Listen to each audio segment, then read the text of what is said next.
Hello friends, welcome to Gowri's home. இன்றைக்கி நாம் குடல் குழம்பு எப்படி டேஸ்ட்டாக வைக்கிறது அப்படிங்கிறத பார்ப்போம். வாங்க நாம் இப்போ வீடியோக்குள்ளார போடுறோம். இன்றைக்கி குடல் குழம்பு வைக்கிறதுக்கு மசாலா நான் வீட்டிலேயே ரெடி பண்ணுறேன். என்னென்ன போடுறேன்னு பார்க்கலாம். மல்லி, கொத்தமல்லி இதை போட்டு இது கொஞ்சம் 2 வரட்டி எடுத்துக்கணும். லைட்டாக மணம் வரும்போது சீரகத்தை போடணும். இப்படி தொட்டு பார்த்தீங்கன்னா நல்லா சூடாக இருக்கும். கைப்பதத்தில் வந்தோடனே சீரகம் போடலாம். சீரகம் வந்து இவ்வளோ போடுறேன். இது சும்மா அவ்வளோதான். இப்படி தான் பரட்டணும். சீரகத்துக்கு மிளகு இவ்வளோ மிளகு போட்டுக்கிறேன். இதையும் ஒரு பரட்டினா போதும்.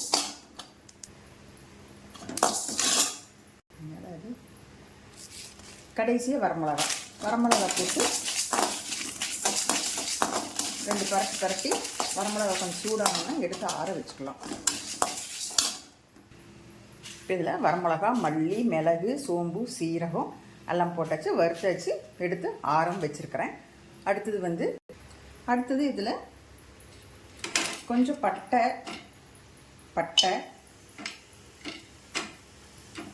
4 பட்டை, அன்னாச்சிப்பூ 1, கிராம்பு ஒரு 6 கிராம்பு,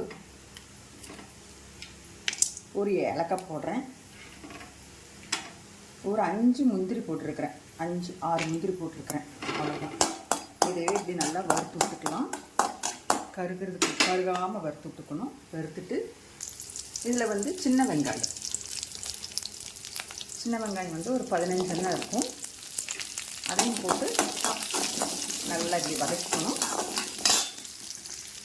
சின்ன வெங்காயம் கொஞ்சம் நல்லாவே வதங்கட்டும். நல்லா வதக்கலாம்.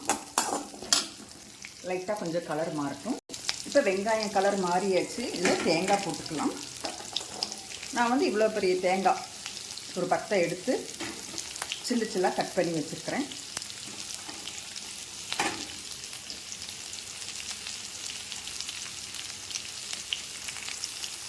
இதையுமே வந்து தேங்காய் வந்து சும்மா ஒரு 2 வதக்கினாலே போதும். ரொம்ப வதக்கணுங்கிறது இல்லை.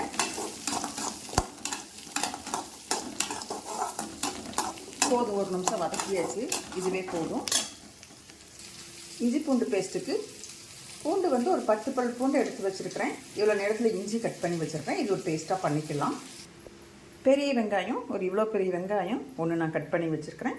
ஒரு மீடியம் சைஸ் தக்காளி ஒரு 4 கட் பண்ணி வச்சுருக்கிறேன். தக்காளி வந்து நீங்கள் அரைச்சி ஊற்றினாலும் ஊற்றிக்கலாம், இல்லை வதக்கி போடணுன்னாலும் போட்டுக்கலாம். அடுத்தது என்ன பண்ணலான்னு பார்க்கலாம். இப்போ நான் வந்து 1/2 கிலோ குடல் எடுத்துருக்குறேங்க. குடல் எடுத்து அதை வந்து இவ்வளோ நல்லா இப்படி க்ளீன் பண்ணணும். சுத்தமாக க்ளீன் பண்ணணும். அப்போ தான் வந்து அந்த குழம்புல வந்து அந்த ஒரு மாதிரி கவுச்சி ஸ்மெல் வராமல் இருக்கும். ஒவ்வொருத்தரும் இந்த கவுச்சி ஸ்மெல்க்காகவே சாப்பிட மாட்டாங்க. இந்த மாதிரி நல்லா சுத்தம் பண்ணிக்கணும். ஒரு 5-6 தடவை கழுவிக்கணும். அப்புறம் சுடுதண்ணிலையும் கழுவணும். இது எப்படி கழுவி சுத்தம் பண்ணணும் தெரிஞ்சுக்கணுன்னு ஆசைப்பட்டீங்கன்னா எனக்கு கமெண்டில் பண்ணுங்கள். இந்த மாதிரி குடல் கழுவுறது எப்படின்னு சொல்லி கமெண்ட் பண்ணுங்கள். நான் வந்து அதுக்கு தனியாக ஒரு வீடியோ போடுறேன். இப்போ வந்து நம்ம எப்படி குடல் குழம்பு செய்யலாம் அப்படிங்கிறத நம்ம பார்த்துடலாம். இப்போ குக்கர் வச்சாச்சு. குக்கரில் வந்து ஸ்டவ் இது எண்ணெய் சூடாயிருச்சு. எண்ணெய் ஊற்றிருக்கிறேன். அதில் முதல்ல எண்ணெய் போட்டுக்கலான்னு பார்த்தீங்கன்னா 2 பிரிஞ்சி இலை, அடுத்தது பட்டை, அடுத்தது ஒரு 2 கிராம்பு போட்டுக்கலாம். போட்டுட்டு அதில் அப்படியே வந்து வெங்காயத்தை போட்டுக்கலாம். நான் கட் பண்ணி வச்சுருக்கிற வெங்காயத்தை போடுறேன். வெங்காயத்தை முதல்ல நல்லா வதக்குவோம். நல்லா வதக்கலாம். இப்போ வந்து இதில் கொஞ்சம் கருவேப்பிலை போட்டுக்கிறேன். அடுத்தது ஒரு 4-5 பல் பூண்டு சும்மா நசுக்கி போட்டுக்கிறேன். அதையும் போட்டு அந்த பூண்டு வாசம் போகும் இல்லையா, அது வரைக்கும் கொஞ்சம் இது பரட்டி விடுவோம். இப்போ இது கூட வந்து இந்த ஸ்டேஜில் நம்ம குடலை உள்ளே போடலாம்.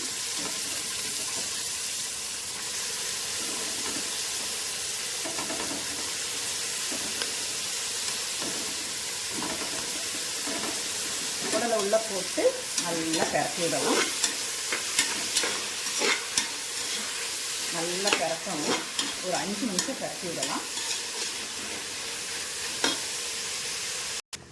இப்போ பாருங்கள் 5 நிமிஷத்துக்கு மேலேயே ஆச்சு. குடல் வந்து நல்லா கொஞ்சம் சுருங்கி லைட்டாக தண்ணி விட்ட மாதிரி இருக்குது. தெரியுதுங்களா? பாருங்கள் தண்ணி விட்ட மாதிரி இருக்குது இல்லைங்களா? இப்போ வந்து நம்ம இந்த இஞ்சி பூண்டு பேஸ்ட்டை போடலாம். போட்டு நல்லா அந்த இஞ்சி பூண்டு வாசம் போகிற வரைக்கும் நல்லா வதக்கி விடுவோம்.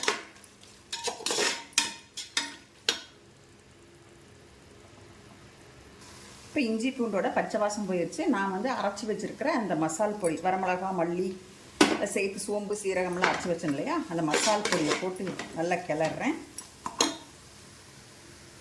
இப்போ இது கூடயே வந்து நான் அந்த 4 தக்காளி எடுத்துருந்தேன் இல்லையா, அதை அரைச்சி வச்சு பேஸ்ட்டாக போடுறேன். இது கூடயே போட்டு அதையும் நல்லா கிளறிக்கலாம்.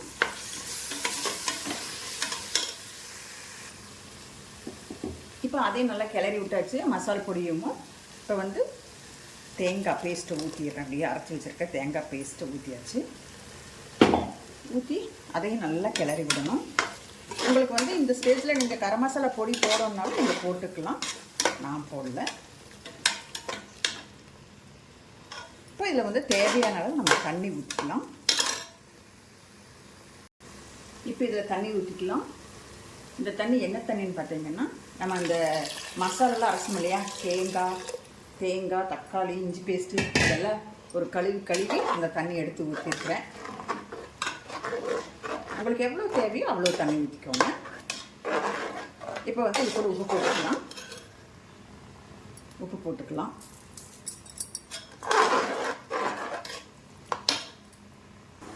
இப்போ இந்த குழம்பு தண்ணியெல்லாம் கூட்டி வச்சாச்சு. இதில் வந்து கொஞ்சம் கொத்தமல்லி தழை போட்டுக்கலாம். அதையும் போட்டு அப்படியே ஒரு கலக்கி விட்டு உப்பு காரமெல்லாம் பார்த்துக்கோங்க. பார்த்துட்டு குக்கரை மூடி வச்சு ஒரு 5 விசில் விட்டு எடுப்போம். நீங்களுக்கு குழம்பு கலர் வேணும் அப்படின்னா காஷ்மீரி மிளகாத்தூள் வேணாலும் போட்டுக்கோங்க. இல்லை காரம் பட்டலைன்னா வெறும் மிளகாத்தூள் வேணாலும் போட்டுக்கோங்க. நான் எதுவுமே போடலை.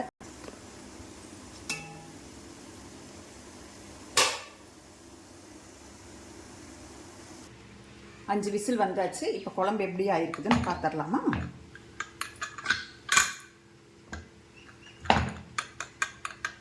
குழம்பு செமையாக ஆயிடுச்சு. சூப்பராக வந்திருக்குது குழம்பு. நம்ம இப்படியே எடுத்து நல்லா வெந்திருக்குது. இப்படியே எடுத்து நம்ம சாப்பாட்டுக்கு சாப்பிட்டுக்கலாம். இட்லி, தோசை இதுக்கு வேணாலும் சாப்பிட்லாம். நீங்கள் வேணால் இது மேலே கொத்தமல்லி மறுபடியும் போடணும்னா போட்டுக்கோங்க. நான் கொஞ்சம் கொத்தமல்லி போட்டுக்கிறேன் மேலே. பார்க்கவே எப்படி இருக்குது பாருங்கள், செமையாக இருக்குல்ல? வாங்க சாப்பிட்லாம்.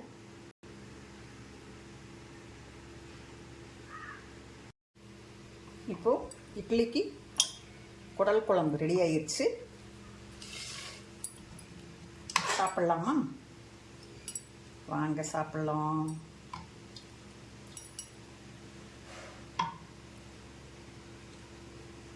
இந்த வீடியோ பிடிச்சிருந்ததுன்னா எனக்கு லைக் பண்ணுங்கள், ஷேர் பண்ணுங்கள், கமெண்ட் பண்ணுங்கள். அப்படியே சேனலை சப்ஸ்கிரைப் பண்ணிவிட்டு பாருங்கள்.